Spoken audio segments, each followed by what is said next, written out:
Hello again, and welcome back to the Royal Albert Hall for a proms programme which seems to be just the right thing for this bank holiday weekend. We're going to have a performance of Gilbert and Sullivan's one-act opera Trial by Jury and some short pieces by Percy Granger. And from what I've heard of them already, the promenaders seem just in the mood for a festive evening like this.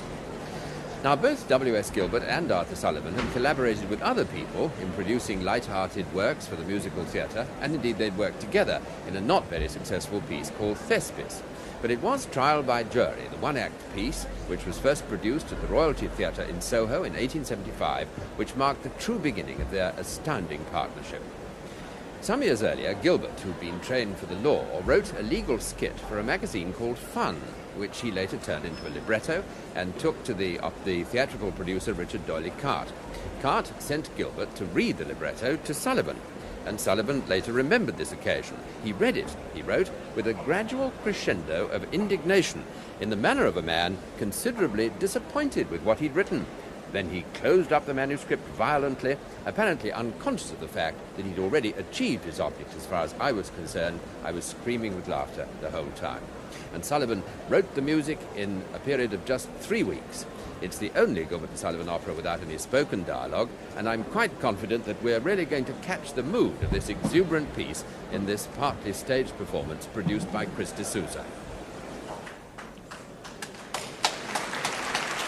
The orchestra tonight is the BBC Concert Orchestra, and here comes their leader, John Bradbury. The bridesmaids and jury are the BBC's singers, with one of their number, Roger Heath, as the foreman of the jury. And shortly they'll be joined by Roderick Earle as the usher, John Brecknock as the defendant, Alan Watt and Gordon Sanderson as the defendant and the judge, and Marilyn Hill-Smith as the plaintiff. And now here to conduct tonight's performance of Trial by Jury is Nicholas Cleaver.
Jurymen, hear my advice. All kinds of vulgar prejudice I pray you set aside, I pray you set aside.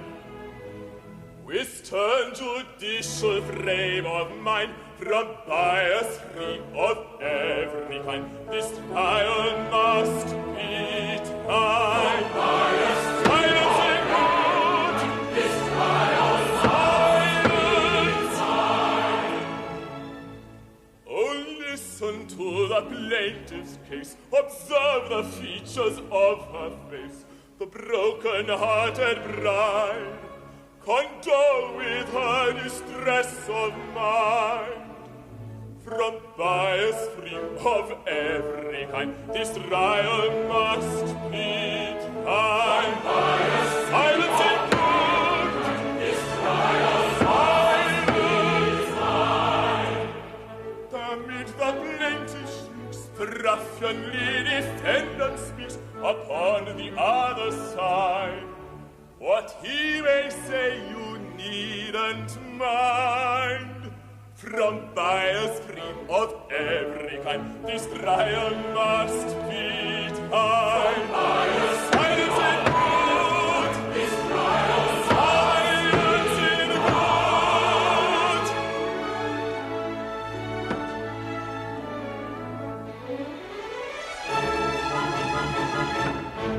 Is this the court of the exchequer? It is. Be firm, my pecker.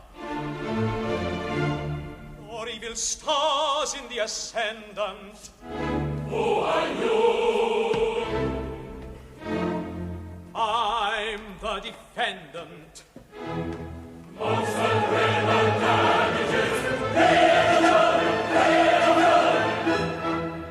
Hear me, if you please. These are very strange proceedings. For permit me to remark on the merits of my pleadings. You're at present in the dark. There's a way to remark on the merits of his pleadings. We're at present in the dark. Ha, ha, ha, ha, ha,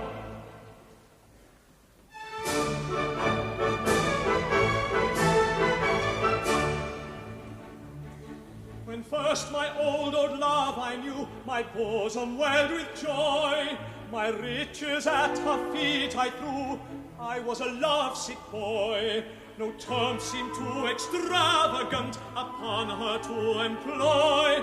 I used to mope and sigh and pant, just like a lovesick boy. Tink-a-tank, tink-a-tank, tink-a-tank, tink-a-tank, tink-a-tank, tink-a-tank, tink-a-tank, tink-a-tank. I used to mope and sigh and pant, just like a lovesick boy.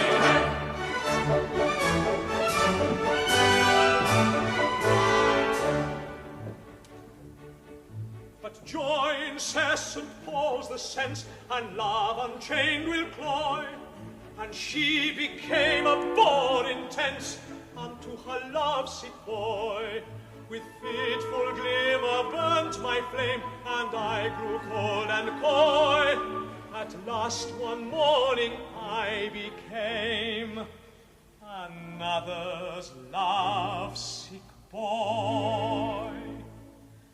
Tink-a-tank, tink-a-tank, tink-a-tank, tink-a-tank, tink-a-tank, tink-a-tank, tink-a-tank, tink-a-tank. At last one morning I became another's lovesick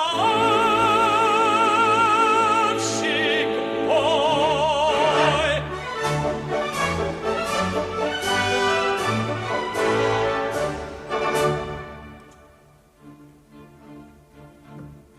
Oh, I was like that when a lad, a shocking, a scamp of a rover. I behaved like a regular cad, but that sort of thing is all over. I am now a respectable chap, and shine with a virtue resplendent, and therefore I haven't a rap of sympathy with the defendant. He shall take us with all if there isn't a flaw, singing so melody, tra-la-la, tra-la-la, tra-la-la, singing so melody, tra-la-la. Sing so merrily, tra-la-la, tra-la-la.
bridge of promise we to try today. But firstly, if the time you'll not begrudge, I'll tell you how I came to be a judge. Tell us how.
Good friends was called to the bar, and an appetite fresh and hearty, and I was, as many young barristers are, an impecunious party. I'd a swallow-tailed coat of a beautiful blue, and a brief which I bought of a movie, a couple of shirts and a collar or two, and a ring that looked like a ruby. A couple of shirts and a collar or two, and a ring that looked like a ruby. In Westminster Hall I danced a dance like a semi-despondent fury, for I thought I never should hit on a chance of addressing a British jury. But I soon got tired of third-class dinners and jollies of bread and water, so I fell in love with a Richard Derry's elderly ugly daughter. So I fell in love with a Richard Derry's elderly ugly daughter. The Richard Turney, he jumped with joy and replied to my fond affections. You shall reap the reward of your pluck, my boy, at the Bailey in Middlesex sessions. You'll soon get used to her looks, said he, and a very nice girl you'll find her. She may very well pass for 43 in the dust with a light behind her. She may very well pass for 43 in the dust with a light behind her. Richard Turney was good as his word, and the briefs came tripping gaily, and every day my voice was heard at the sessions at ancient Bailey. All thieves who could my fees afford relied on my orations, and many a burglar I've restored to his friends and his relations. And many a burglar he's restored to his friends and his relations. At length I became as rich as the Gurries, an incubus then I thought her, so I threw over the Richard Turney, his elderly ugly daughter. The Richard Turney, my character high, I vainly to disparage. And now, if you please, I'm ready to try this breach of promise of marriage. And now, if you please, he's ready to try this breach of promise of marriage. For now I'm a judge, and a good judge too. Yes, now I'm a judge, and a good judge too. Oh, my lawyer's hard, yet I never budge, but I'll live and die a judge. And a good judge too. It was managed by a job, and a good job too. It was managed by a job, and a good job too. It is pinned to the mob that my being made a knob was effected by a job, and a good job.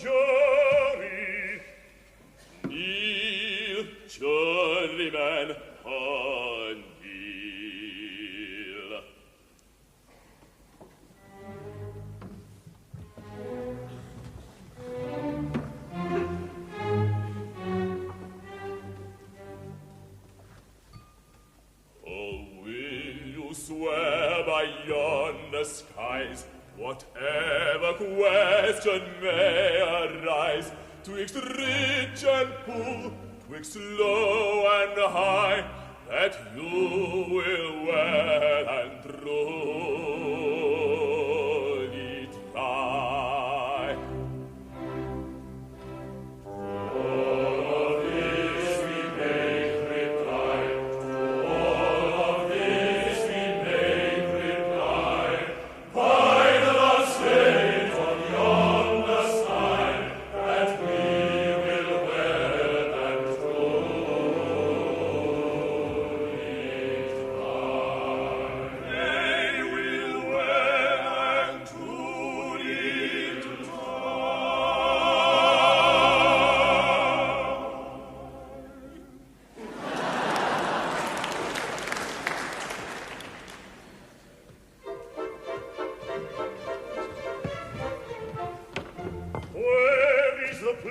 plenty, let her now be brought. Oh, Angelina, come thou into court. Angelina!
Never, since I joined the human race, saw I so exquisitely fair a face. A Slidon, say you, is she not designed for capture? If but one word, my lord, and that is rapture. Your kindness, gentlemen, quite overpowers. Love you fondly, and will make you ours. Slidos. We love you fondly, and would make you, would make you ours.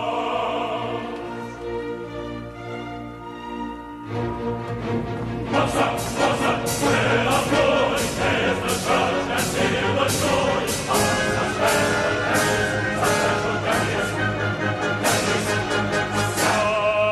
Silence in court.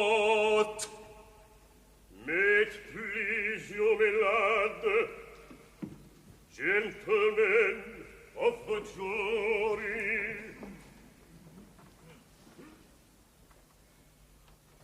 with a sense of deep emotion, I approach this painful case, for I never had a notion that a man could be so base. Oh, deceive a girl confiding, foes, etc., deriding. Deceive a girl confiding, foes, etc., deriding. See my interesting client, victim of a heartless wile. See the traitor, all defiant, wear a supercilious smile. Sweetly smiled my client on him, coyly wooed and gently won him. Sweetly smiled his client on him, coyly wooed and gently won him.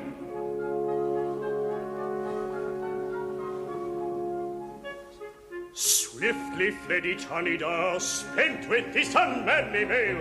Camberwell became a bower, Peckham an Arcadian vale. Breathing concentrated Otto, an existence a la Otto. Breathing concentrated Otto, an existence a la Otto. Picture then my client naming and insisting on the day. Picture him excuses flaming, died from her far away. Doubly criminal to do so, for the maid had bought her trousseau. Doubly criminal to do so, for the maid had bought her trousseau. Cheer up, my pretty, oh, cheer up. Cheer up, cheer up. We love you. Cheer up, cheer up, cheer up, cheer up. We love you.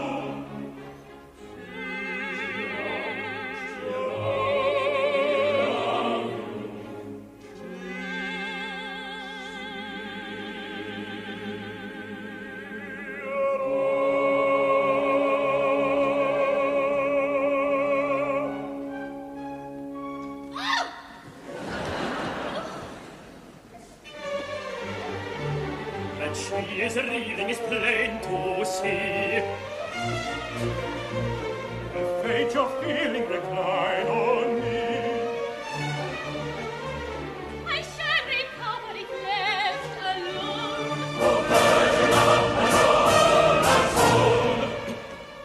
Just like a father I wish to be. Or if you'd rather recline on me, or fetch some water from far below. What's that? What's that? We're all going, there's the judge, and we're all going. What's that? What's that? We're all going.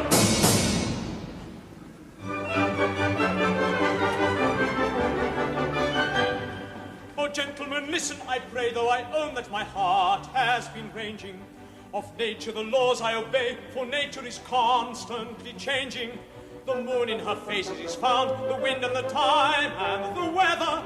The months in succession come round, and you don't find 2 Mondays together. Ah, consider the moral, I pray, nor bring a young fellow to sorrow, who loves this young lady today, and loves that young lady tomorrow. Consider the moral, I pray, nor bring a young fellow to sorrow, who loves this young lady today, and loves that young lady tomorrow. You cannot eat breakfast all day, nor is it the act of a sinner, when breakfast is taken away, to turn his attention to dinner. And it's not in the range of belief to look upon him as a glutton, who, when he is tired of beef, determines to tackle the mutton. But this I am willing to say, if it will appease her sorrow, I'll marry this lady today, and I'll marry the other tomorrow. This is willing to say, if it will appease her sorrow, I'll marry this lady today, and I'll marry the other tomorrow.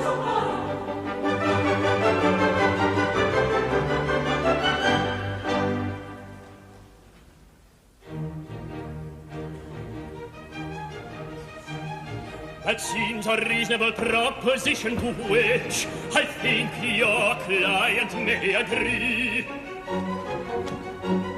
But I submit, Lord, without submission, with all respect.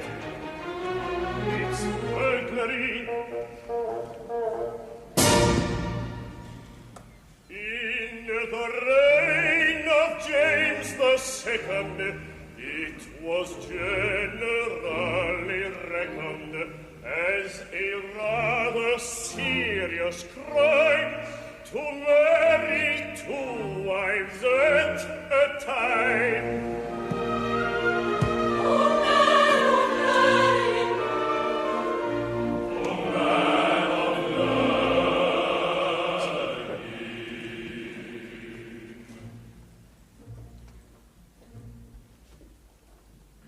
My dilemma we have here, that calls for all our wit, for all our wit. And at this stage, it don't appear that we can settle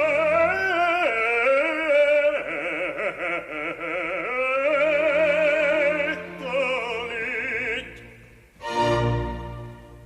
If I to wed the girl I'm loth, abridged will surely be. And if he goes and marries both, it comes as burglary. And I still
malice, I'm always in liquor, a ruffian, a bully, a sot. I'm sure I should thrash her, perhaps I should kick her, I am such a very bad lot.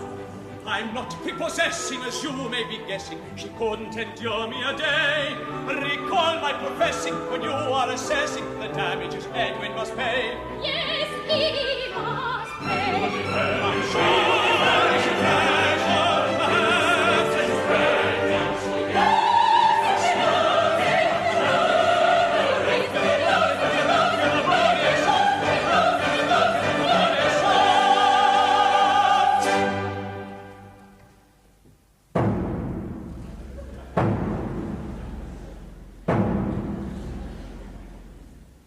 The question, gentlemen, is one of liquor.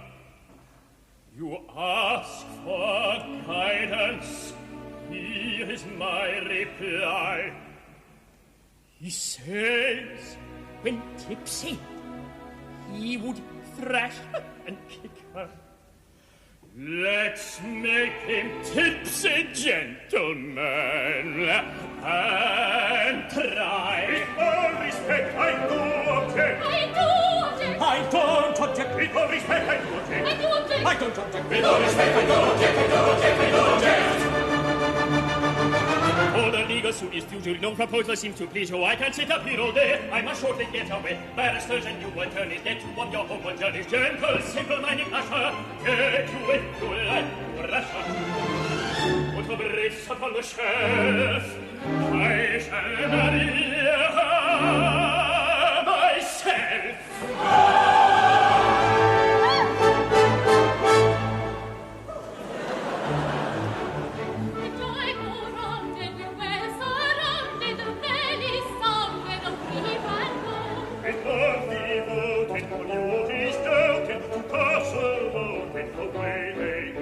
I wonder whether they live together in marriage tether, in manner true. It seems to me that for such as she's a judge is peace and a good judge too.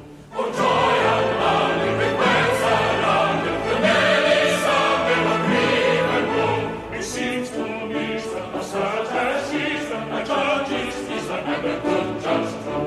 Oh, joy and love, with bells surrounded, the merry sound will grieve and woe. It seems to me that for such as she's a judge is peace and a good judge too. Yes, I am a judge. Yes, I am a judge. Oh, but that you find to the cameras, oh, but I am a judge.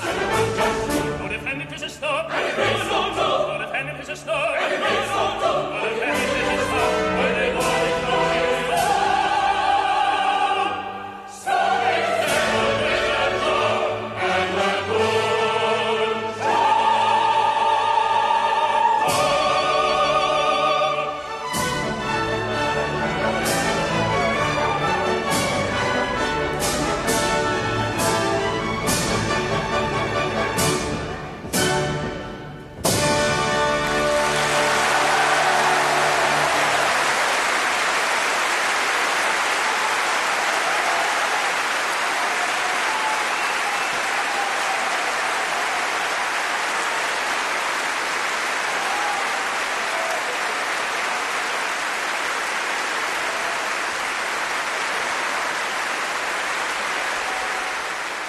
Well, the promenaders haven't had Gilbert and Sullivan for quite a little while. They've obviously very, very much enjoyed that performance of Trial by Jury.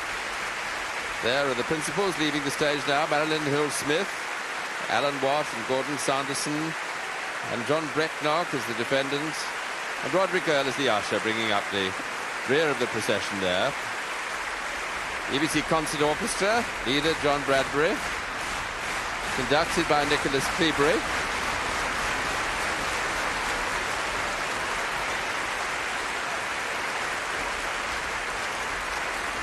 Slightly unfortunate they couldn't get the wig straight onto Henry's bust, but never mind, it was quite a good idea to put it up there.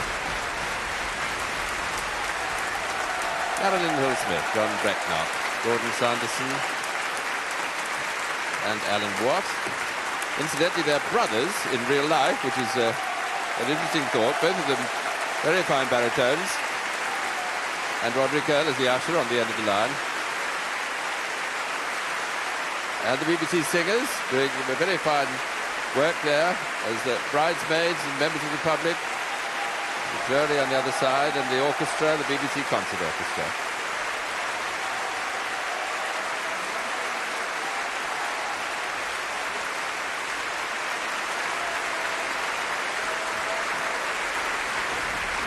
Very enjoyable performance for us, and I rather think the performers enjoyed it too. There are two members of the audience for whom tonight is really quite an exceptional occasion. They're Mark and Margaret Rogers, who got married today and decided to carry on the celebrations with the visit to the proms. I suppose it could have seemed a bit dodgy to book up for a case of breach of promise of marriage, but Margaret tells me she's nothing to tax Mark with so far. No need to take him to court. Let's wish them luck.